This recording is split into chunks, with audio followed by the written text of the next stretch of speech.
Rebonjour, et voici la deuxième vidéo sur ce fichier de test sur les systèmes d'équations linéaires. Et on commence par faire le point sur ce qu'on a traité dans la première vidéo. En fait, on est allé jusque là. On a traité toute cette partie 1, qui était un peu des questions qui portaient sur des choses qu'on avait déjà manipulées dans le TD sur les systèmes linéaires. Et puis le début de cette partie 2 un peu théorique, dans lequel, enfin théorique, plus ou moins théorique, dans lesquels on manipulait notamment le produit à gauche d'une matrice par les vecteurs lignes. Et donc on poursuit. Vous voyez, on a encore quelques items à faire, un petit peu d'effort pour terminer cette partie 2 dans la deuxième vidéo. Dans la troisième vidéo, on tirera les bénéfices de cet effort pour interpréter, en les comprenant mieux normalement, des dessins associés notamment à l'espace de départ de matrices ou de systèmes en petite dimension. Et donc on va tout de suite à la première question sur la dualité. Et vous voyez, la dualité, on ne va pas la considérer de façon très abstraite. Si vous allez regarder le cours, c'est un petit peu plus abstrait. Ici, on va simplement visualiser la dualité comme le fait de pouvoir faire le produit d'un vecteur ligne ici y, par un vecteur colonne ici x. Vous voyez, y c'est bien un vecteur ligne puisque c'est une matrice de M1n, donc une ligne n colonnes, et x c'est bien un vecteur colonne, donc ici c'est 1n, une ligne n colonnes, ici c'est n ligne, une colonne, donc c'est bien un vecteur colonne, et on peut en faire le produit. On peut faire le produit xy, d'accord? Ça se représente comme x, si je fais le dessin peut-être ici, y, excusez-moi, c'est yx, y fois x. Je n'ai pas très bien dessiné, mais le résultat, c'est un petit carré ici qui serait yx. Voilà. Et la question qui est posée, c'est parmi les assertions suivantes, combien sont vraies? Alors, vous voyez, c'est pas très compliqué de faire ces produits de vecteur ligne vers vecteur colonne, mais peut-être que la question va vous paraître pas si facile que ça à répondre, puisque en fait, c'est une question qui touche à cette notion de dualité. Parmi les assertions suivantes, combien sont vraies? La première assertion, c'est si on a yx pour tout vecteur colonne x, alors y n'a que des composantes égales 0. Et la deuxième assertion, c'est si on a la même chose, mais cette fois-ci pour tout vecteur ligne y, alors c'est x, cette fois-ci, qui a des composantes égales 0. Je vous laisse mettre sur pause et donner votre réponse. Et si ça vous paraît abscon, allez directement à la réponse. Et voici la réponse. La réponse, c'est que les deux assertions sont vraies. Alors, la plus facile à justifier, c'est la première, parce que la première, on est un petit peu habitué. Yx égale 0. Vous pouvez voir y comme la matrice d'une forme linéaire, cette matrice ligne, et yx, vous pouvez le voir comme la forme linéaire y appliquée au vecteur x. Et si yx égale 0, ça veut dire que c'est une forme linéaire qui est la forme linéaire nulle, qui vaut 0 sur tout vecteur x. C'est pour tout vecteur x, yx égale 0, ça veut dire que la forme linéaire est la forme linéaire nulle, qui vaut 0 sur tous les vecteurs. Si elle vaut 0 sur tous les vecteurs, c'est que toutes ses composantes doivent valoir 0. Et la deuxième assertion, elle est encore vraie, et la manière la plus simple peut-être de la justifier, c'est de dire qu'elle est encore vraie parce qu'elle est très similaire en fait à la première assertion, par symétrie en quelque sorte, parce que ce produit yx, vous pouvez le voir comme le produit d'un vecteur ligne y par un vecteur colonne x, mais peut-être je dessine ici, y fois x, mais après tout, si vous renversez les lignes et les colonnes, vous pouvez aussi dire que le produit, de toutes les façons, c'est le produit des composantes 2 à 2, avec la règle de multiplication matricielle. C'est en fait égal au produit du vecteur horizontal. X, vous pouvez mettre x horizontalement, et vous pouvez mettre y verticalement, et vous aurez le même résultat. D'accord? Donc finalement, donc X horizontalement, c'est ce qu'on appelle X transpose en fait, et Y verticalement, c'est Y transpose. Donc en fait, l'argument qui dit que l'assertion 1 était vraie marche aussi pour l'assertion 2, puisque en fait le fait que l'un soit en ligne, l'autre en colonne, on peut échanger, et de toutes les façons, si le produit donne 0, le produit donnera 0 aussi, après échange. D'accord? Donc après échange, ce que vous voyez, c'est que X transpose, c'est la matrice d'une forme linéaire qui vérifie X transpose Y égale 0 pour tout Y. Donc c'est de nouveau la forme linéaire nulle par le même argument. D'accord? Donc ça vérifie l'hypothèse précédente. L'hypothèse précédente, c'est...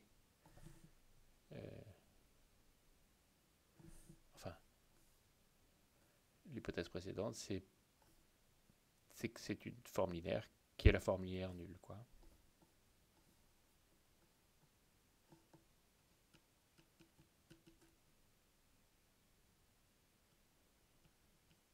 Je vais écrire quelque chose.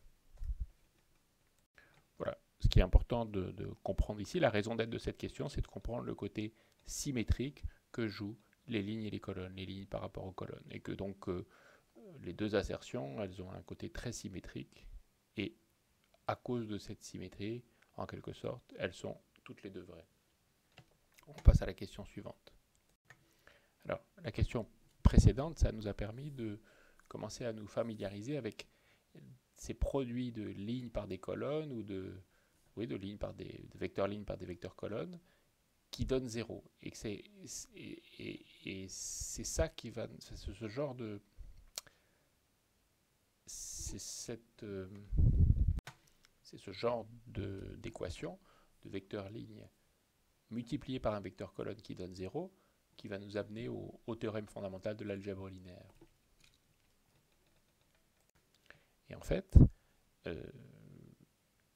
la question, cette nouvelle question-là, elle commence déjà, en fait, elle va déjà nous permettre de formuler une partie de ce qui s'appelle le théorème fondamental de l'algèbre linéaire. Alors vous voyez, c'est toujours le même principe, c'est toujours les mêmes dessins, donc vous allez réussir à vous familiariser avec ça normalement. On a une matrice A, et cette matrice A, vous voyez, on peut la multiplier à gauche par un vecteur ligne ou à droite par un vecteur colonne. C'est toujours la même chose. Mais là, on va faire quelque chose d'un peu plus compliqué, c'est qu'on va faire les deux à la fois. On va la multiplier d'une part à gauche par un vecteur ligne ici, et d'autre part à droite par un vecteur colonne ici. Et le YK obtenu en multipliant à gauche par un vecteur ligne, c'est ce vecteur ligne vert. Et le vecteur AX obtenu à droite par un vecteur colonne, c'est ce vecteur AX bleu ici. Et vous voyez que ce que vous pouvez faire, c'est YAX, c'est le produit des trois. Et le produit des trois, ça donne ce nombre, ça donne un scalaire, quoi. Et le produit des matrices, c'est associatif. Vous pouvez le vérifier à la main, c'est associatif. Et donc, YAX, vous pouvez l'écrire Y fois AX ou YK fois X. Et à travers cette associativité, on vous demande de déduire de l'assertion X est dans le noyau à droite de A. Donc si X est dans le noyau à droite de A, c'est que AX égale 0.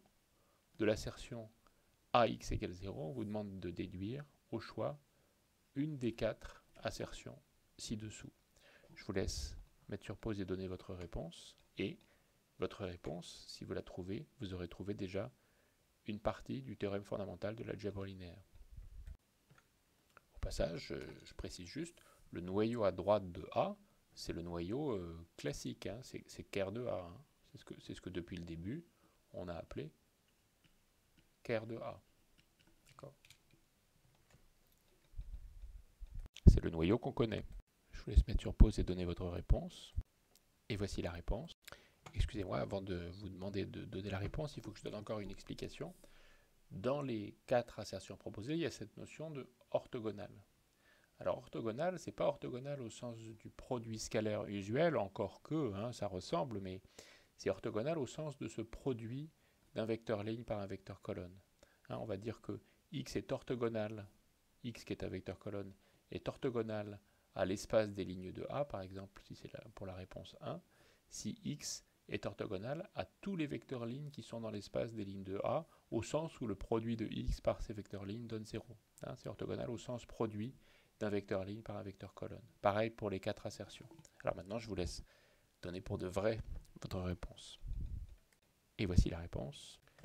La bonne réponse, c'était la réponse 1, de fait.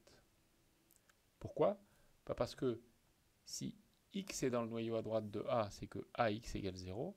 Et si ax égale 0, ça entraîne que cette quantité vaut 0, quel que soit y. Quel que soit y. Donc, quel que soit y, un vecteur ligne ici, x, enfin, ya fois x vaut 0. Et qu'est-ce que c'est ya? Ya, c'est l'image, enfin, c'est le produit à gauche de A par y. Et vous vous souvenez, quand on fait le produit à gauche de A par y, on fait une combinaison linéaire des lignes de A. On fait une combinaison linéaire des lignes de A. Ya, c'est ça. Et dire que ça vaut 0 quel que soit y, c'est dire que x est orthogonal égale 0, à tous les yk, quel que soit y. C'est dire que x est orthogonal à toutes les images par A des vecteurs lignes y obtenus par multiplication à gauche. Donc à toutes les combinaisons linéaires des lignes de A. X est dans le noyau à droite de A si et seulement si x est orthogonal à l'espace des lignes de A. C'est ce qui est écrit ici. Réponse 1. Et c'est une des assertions du théorème fondamental de l'algèbre linéaire. Le noyau à droite est orthogonal, en ce sens-là, à l'espace des lignes de la matrice. Et on passe à la question suivante. Alors, cette question la question précédente vous est peut-être apparue comme difficile, mais la suivante, elle va ressembler beaucoup, donc normalement ça devrait être un petit peu plus facile. Qu'est-ce qu'on peut déduire de l'assertion maintenant? X est orthogonal à l'espace des lignes de A. Alors en fait, vous voyez, c'est l'assertion qu'on a ici. Si X est orthogonal à l'espace des lignes de A, qu'est-ce qu'on peut déduire de cette assertion parmi les 4 assertions suivantes? Alors cette fois-ci, il n'y a plus d'orthogonalité. Il y a X appartient à un de ces 4 espaces. Je vous laisse mettre sur pause et donner votre réponse. Et voici la réponse. La réponse, c'est que c'est de là dont on était parti. La réponse, c'est que la réciproque est vraie. Hein, dans la première partie du slide, on a dit si x est dans le noyau à droite de A, alors x est orthogonal à l'espace des lignes. Et la deuxième assertion, c'est que si x est orthogonal à l'espace des lignes, alors x est dans le noyau à droite. Et voilà la suite, enfin la complétion de cette première assertion du théorème fondamental de l'algèbre linéaire. Être dans le noyau à droite, c'est la même chose qu'être orthogonal à l'espace des lignes. Alors pourquoi c'est la bonne réponse à cette deuxième partie? Pourquoi la réciproque est vraie? Eh bien parce que si x est dans le noyau à droite, ici, ça veut dire que ax égale 0. Si x est dans le noyau à droite, c'est que ax égale 0. Si ax égale 0, c'est que ce produit vaut 0, quel que soit y. Excusez-moi, je me suis trompé. Excusez-moi, je reviens en arrière. Voilà. J'avais confondu l'hypothèse et la conclusion.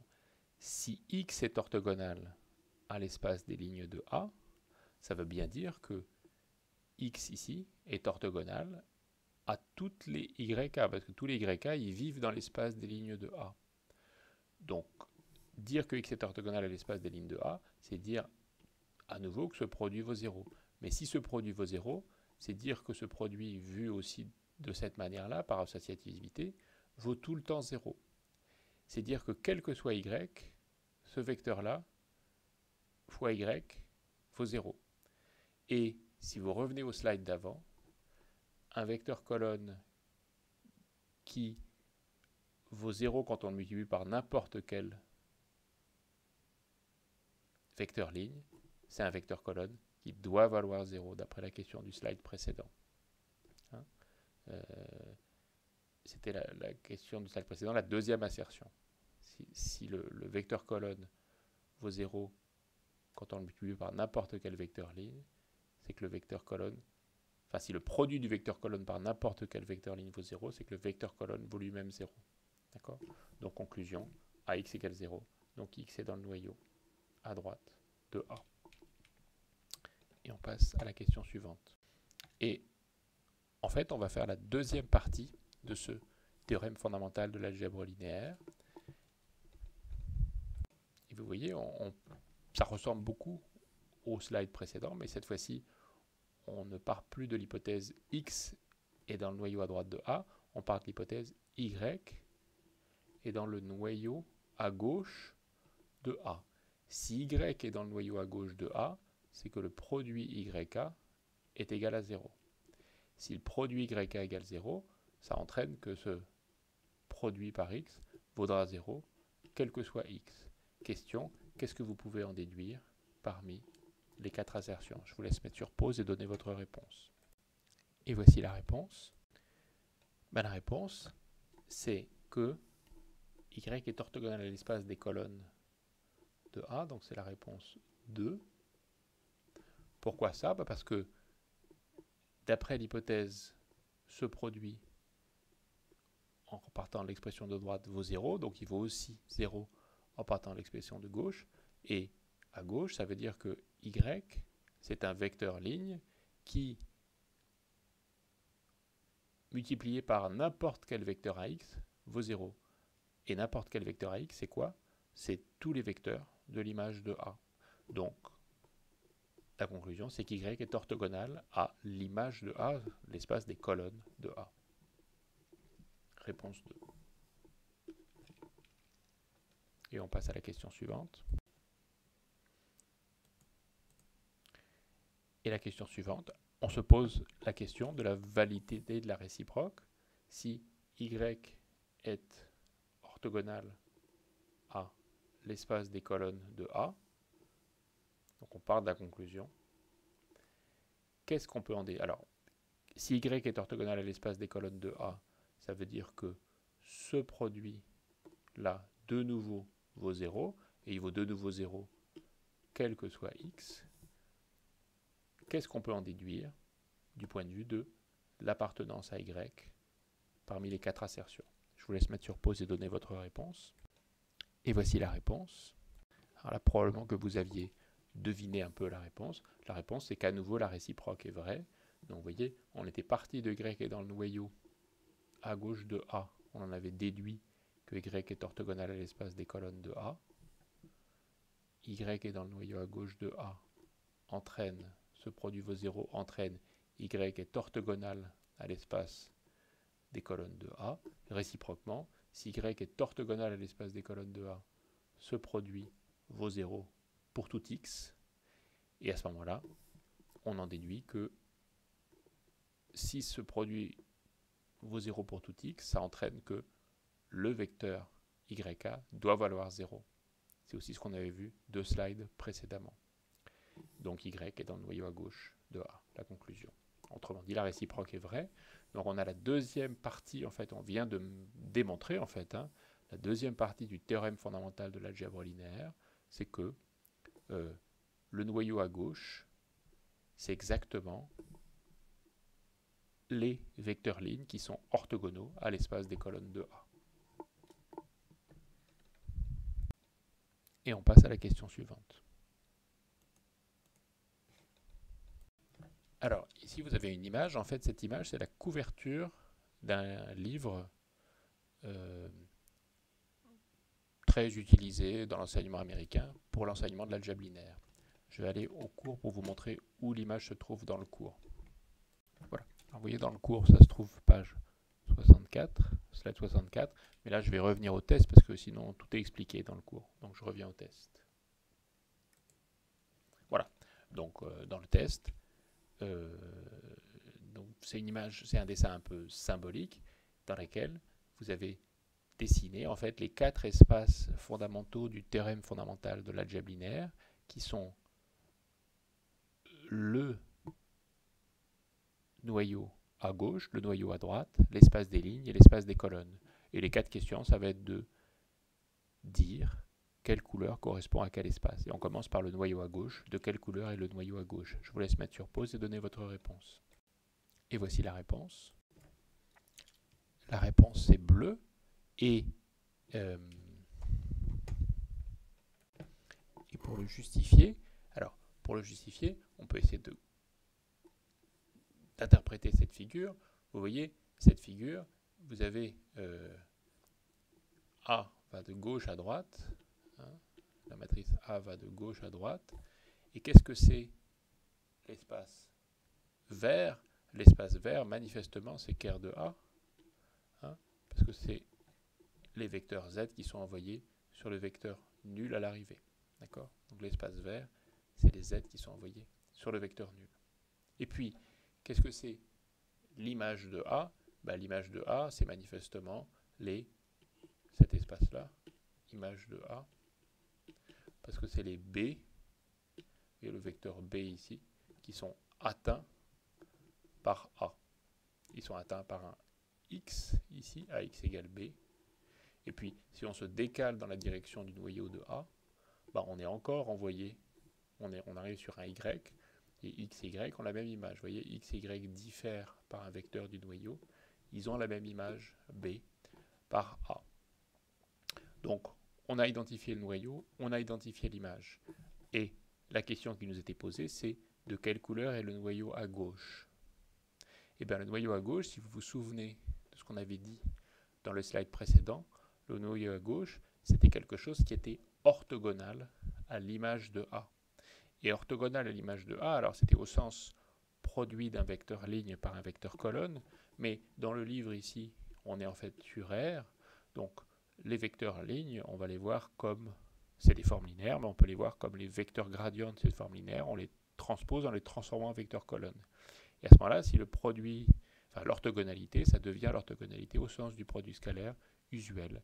Et donc, le noyau à gauche de A, si on les voit comme des vecteurs colonnes, on obtient effectivement cet espace qui est orthogonal à l'image. Donc ça, c'est le noyau à gauche. Et on passe à la question suivante. Alors malheureusement, tout va s'effacer. De quelle couleur est l'espace des lignes? Alors, la question n'est pas très dure parce qu'il restait plus qu'une possibilité, mais je vous laisse quand même réfléchir, mettre sur pause et donner votre réponse. Et voici la réponse. L'espace des lignes, c'est l'espace jaune. Alors, on peut procéder par élimination. En vert, c'était le noyau. En rouge, c'était l'image. En bleu, c'était le noyau à gauche.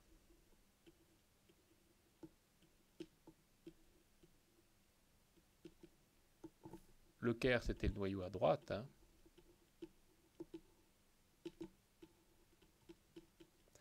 Quant à l'espace des lignes, dans le slide précédent, on avait dit l'espace des lignes, ce sont des vecteurs lignes qui sont orthogonaux au noyau de A.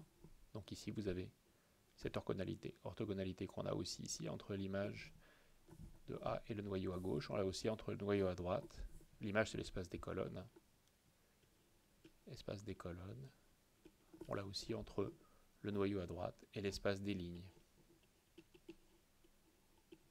Donc, cet espace des lignes qu'on avait vu comme étant orthogonal au noyau à droite de A, vous voyez, ça correspond à l'espace jaune. C'est l'espace qui est représenté orthogonal. À nouveau, l'espace des lignes, a priori, c'est des formes linéaires. Mais si on est sur R, là c'est de RM vers de Rn vers Rm, hein, ici c'est Rn vers Rm. Si on est sur R, eh bien, ces formes linéaires, qu'on voit matriciellement comme des vecteurs lignes, on peut regarder leurs gradients, qui vont être des vecteurs colonnes, et à ce moment-là, on les voit comme des vecteurs de Rn, et à ce moment-là, l'orthogonalité au sens vecteur ligne fois un vecteur colonne, on la voit comme l'orthogonalité du produit scalaire. Donc cet espace des lignes, il est bien orthogonal au noyau de A. Donc réponse jaune.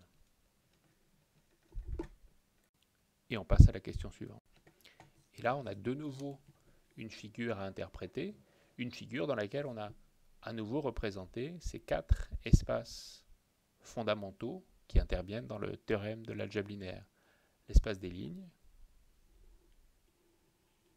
l'espace des colonnes, le noyau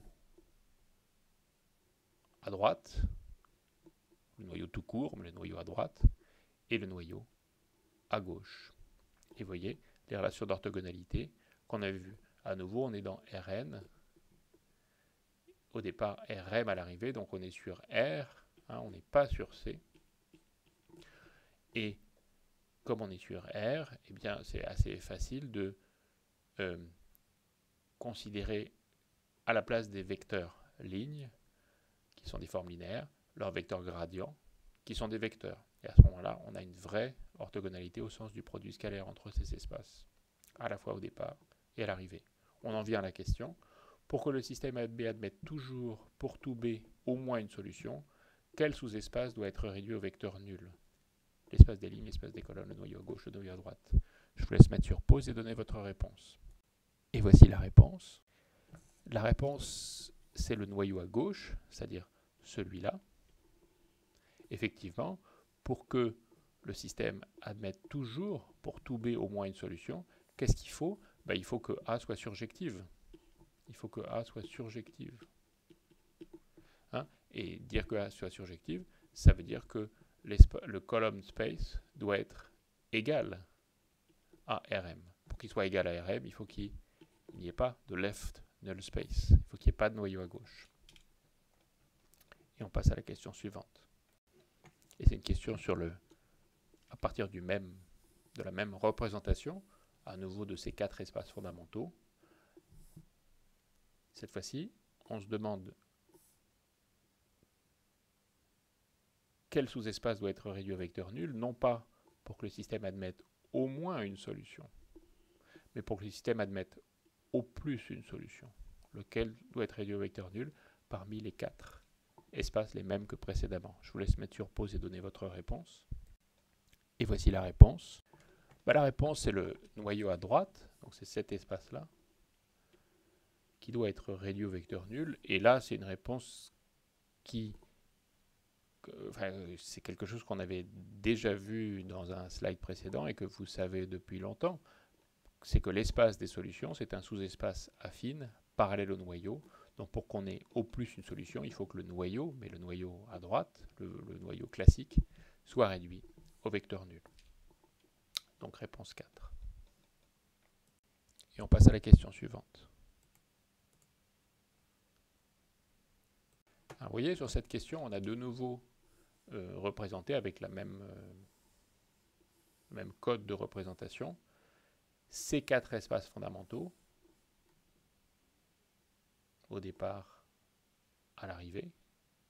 Donc, espace des lignes en jaune, espace des colonnes en bleu, noyau à droite, ici dans l'espace de départ, et noyau à gauche, ici orthogonal dans l'espace d'arrivée.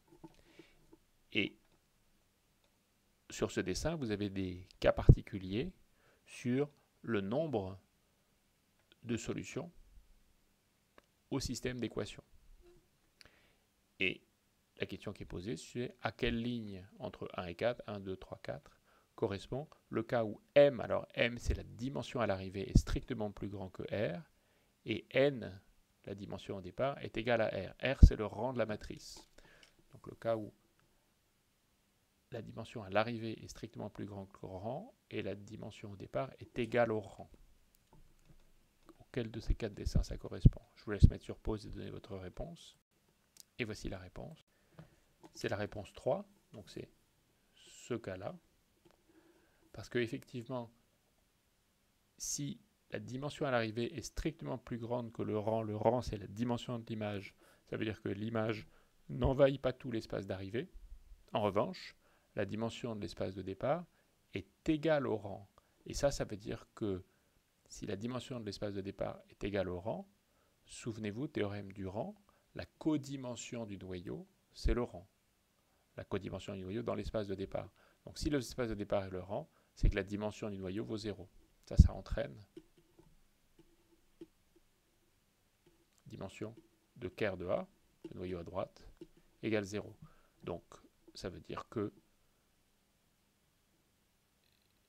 la première condition nous disait que c'était une des deux dernières lignes. La deuxième condition nous dit qu'il n'y a pas d'orthogonale à l'espace des lignes. Il n'y a pas de noyau à droite. Donc, il n'y a pas ce gris ici. Donc, réponse 3. On passe à la question suivante. Le cas où m égale r, la dimension à l'arrivée égale le rang, et la dimension au départ est strictement plus grande que le rang. Normalement, la question devrait vous paraître assez facile maintenant. Je vous laisse mettre sur pause et donner votre réponse. Et voici la réponse. Cette fois-ci, c'est la réponse 2. Si m égale r, ça veut dire que la dimension de l'espace d'arrivée est égale au rang. Ça nous impose d'être parmi les deux premières lignes, parce que ça veut dire que l'espace des colonnes est égal à tout l'espace d'arrivée, donc vous n'avez pas ce noyau à gauche ici à l'arrivée. Et si n est strictement plus grand que r, ça veut dire que la dimension de l'espace de départ est strictement plus grande que le rang, donc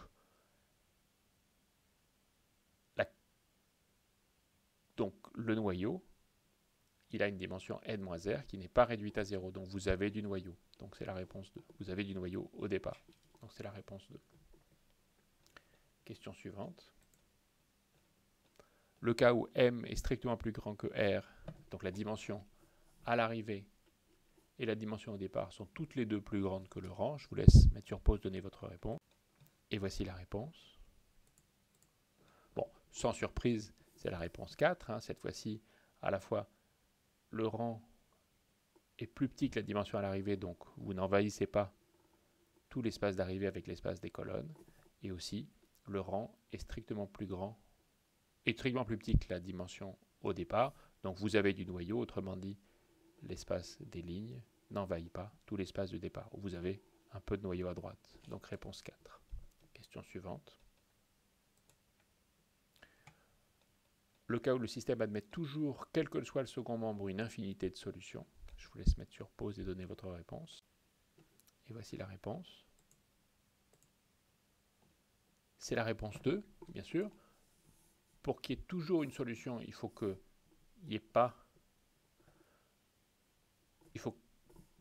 l'espace des colonnes envahisse soit égal à tout l'espace d'arrivée. Il faut que l'application soit surjective. Et pour qu'on ait toujours une infinité de solutions, il faut qu'on ait un noyau au départ. D'accord ? Donc c'est la réponse 2. Et le cas où le système admet 0 ou une solution en fonction du second membre, je vous laisse mettre sur pause et donner votre réponse. Et voici la réponse.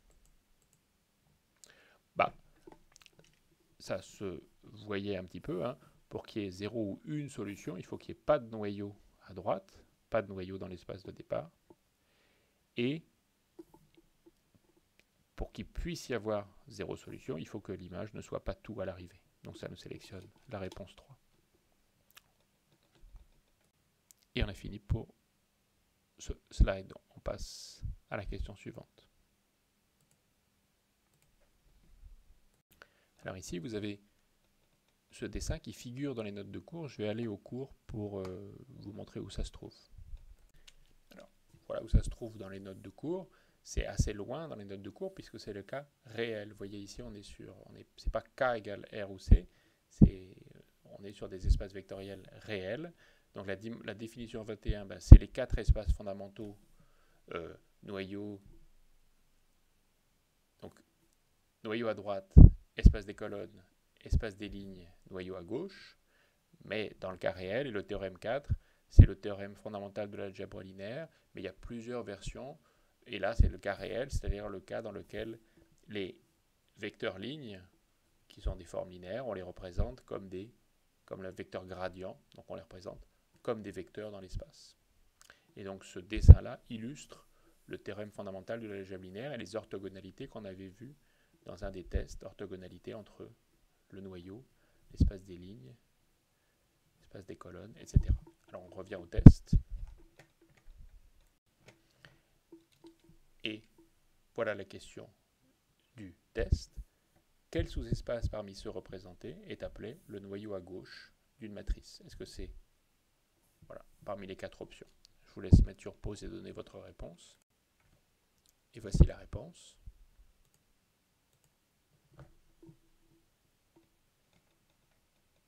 Alors, pour justifier la réponse, vous vous souvenez, le noyau à gauche, c'est quand on multiplie à gauche la matrice A par un vecteur, il faut que ça donne 0.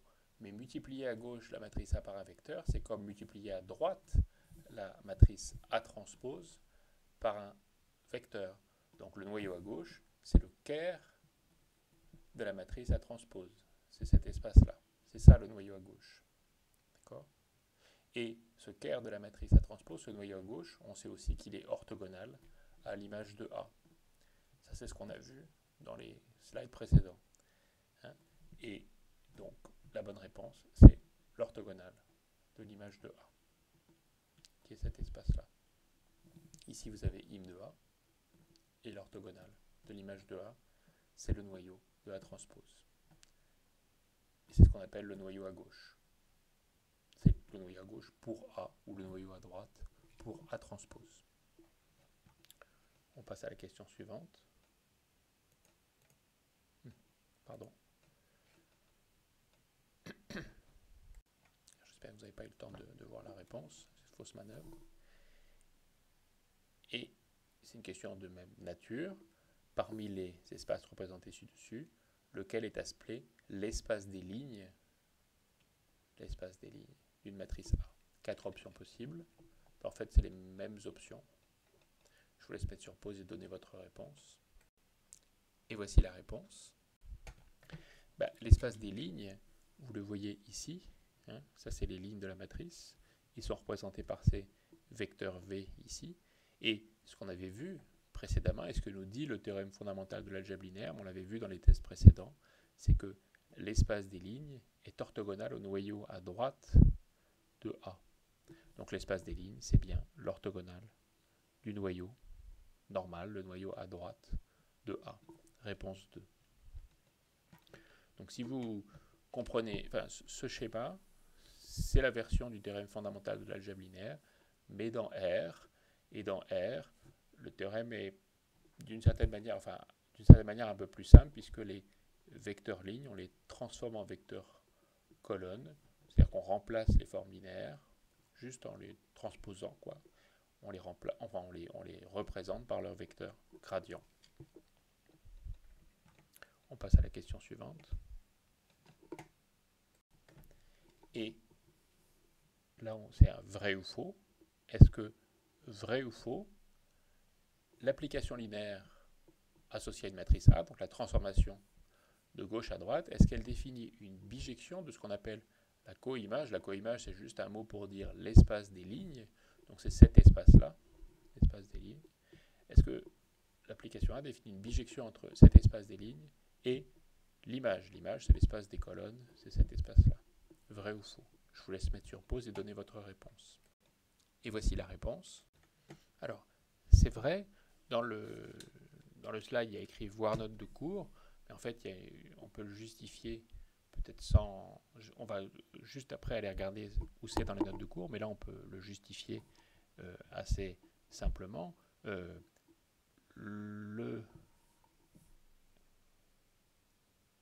L'espace des lignes qui est ici, il est supplémentaire par rapport au noyau. Hein. Pourquoi? Parce que, à cause du théorème du rang, le rang des lignes a une dimension complémentaire du noyau, et comme c'est des espaces orthogonaux, ils sont en somme directe. L'intersection est réduite à 0. Donc l'espace des lignes, c'est un espace supplémentaire du noyau. Donc la restriction de l'application à cet espace des lignes, elle est injective, puisqu'elle rencontre le noyau seulement sur le vecteur nul. Donc cette restriction, quand on dit définir une bijection de l'espace des lignes, ça veut dire qu'on a restreint au départ à l'espace des lignes. Comme on a restreint au départ à l'espace des lignes, ça fait une application qui est injective. Et à l'arrivée, on a restreint à l'image de A. D'accord? Et d'après le théorème du rang, le rang, c'est la dimension de l'image, c'est aussi la codimension du noyau. Donc la dimension, donc quand on a restreint à la fois à l'espace des lignes au départ et à l'espace des colonnes à l'arrivée, on a une application linéaire entre espaces vectoriels de même dimension qui est injective, donc elle est bijective. Répond, c'est vrai. Hein, cette application a défini une bijection entre l'espace des lignes et l'espace des colonnes. Alors maintenant, je vais aller aux notes de cours pour vous montrer où ça se trouve. Ça se trouve ici, et c'est lié à la notion de pseudo-inverse. Voilà l'application G associée à A, qui est la restriction à l'espace des lignes au départ et à l'espace des colonnes à l'arrivée. Et G est une bijection, c'est ce qui est écrit ici. Elle est injective, donc, théorème Durand, elle est bijective. Et l'inverse de cette bijection, c'est ce qu'on appelle la pseudo-inverse de la matrice. En fait, la matrice n'est pas forcément inversible, mais le mieux qu'on peut faire, c'est inverser ce qu'on peut inverser. Donc, restreindre au départ à un supplémentaire de noyau, restreindre à l'arrivée à l'image, pour avoir quelque chose d'à la fois injectif et de surjectif, donc pour corriger, si vous voulez, le défaut d'injectivité au départ et corriger le défaut de surjectivité à l'arrivée. À ce moment-là, vous pouvez inverser. Et ça définit la pseudo-inverse. Bon, pseudo-inverse, vous pouvez considérer ça largement comme un complément de cours, hein, hors programme. Mais c'est l'idée que, même si une application n'est pas inversible, on peut essayer de l'inverser partiellement. Voilà. Je reviens au test. Et on passe à la question suivante.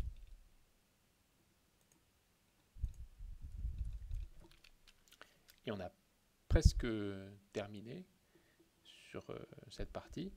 Il reste 2 questions sur les opérations élémentaires.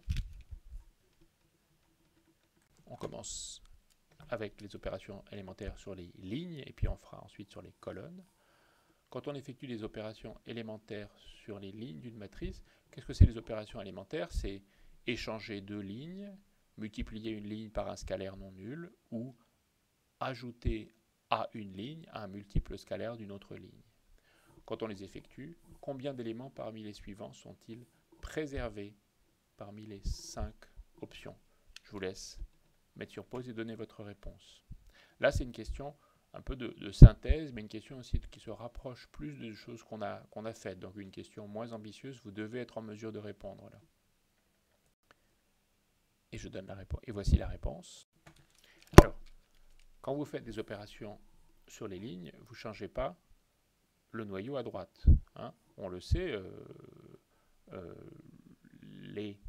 si vous cherchez le noyau, vous obtenez des équations qui sont associées aux lignes. Quand vous combinez les lignes, ça ne change pas la solution des équations. La solution des équations, c'est le noyau à droite. Si vous ne changez pas le noyau à droite, vous ne changez pas non plus le rang. Et par ailleurs, si vous faites des opérations sur les lignes, vous ne changez pas l'espace des lignes. Vous engendrez les lignes après opération, engendrent toujours le même espace. Et ça justifie aussi que vous ne changez pas le rang. En fait, le fait que vous ne changiez pas le noyau justifie que vous ne changez pas le rang. Le fait que vous ne changiez pas ce qu'on appelle la co-image, c'est-à-dire l'espace des lignes, justifie que vous ne changiez pas le rang, puisque le rang, c'est aussi le rang des lignes. Et on passe à la question suivante. Et c'est la même question sur les colonnes. Quand on effectue les opérations élémentaires sur les colonnes d'une matrice, combien d'éléments suivants? Excusez-moi, je vais revenir en arrière pour justifier ce qui change. Donc on a justifié que ces 3 objets-là, le noyau à droite, la co-image et l'espace des lignes et le rang, ne changeaient pas. En revanche, par exemple, quand vous permutez 2 lignes, c'est comme si vous permutiez 2 coordonnées à l'arrivée, et ça, bien sûr, ça modifie l'image. L'image n'est pas préservée ici, bien sûr. Et pour la même raison, vous allez modifier les vecteurs qui sont orthogonaux à l'image, qui sont les vecteurs lignes qui multipliés à gauche par la matrice donnent 0. Si vous échangez 2 lignes, ça change les vecteurs qui vont vérifier ça. Donc vous changez le noyau à gauche. En fait, quand vous changez les lignes, vous changez tout ce qui va se passer dans l'espace d'arrivée, à la fois l'image et le noyau à gauche. On passe à la question suivante pour les colonnes. Donc c'est la même question. Quand on effectue des opérations élémentaires sur les colonnes d'une matrice, combien d'éléments parmi les suivants sont préservés? Je vous laisse mettre sur pause et donner votre réponse. Et voici la réponse. La réponse est que les trois... En fait, c'est une réponse duale de la réponse précédente. Hein. Si vous faites des opérations élémentaires sur les colonnes, ben vous ne changez pas l'image, vous ne changez pas l'espace des colonnes, hein, vous engendrez toujours le même espace. Du coup, vous ne changez pas le rang.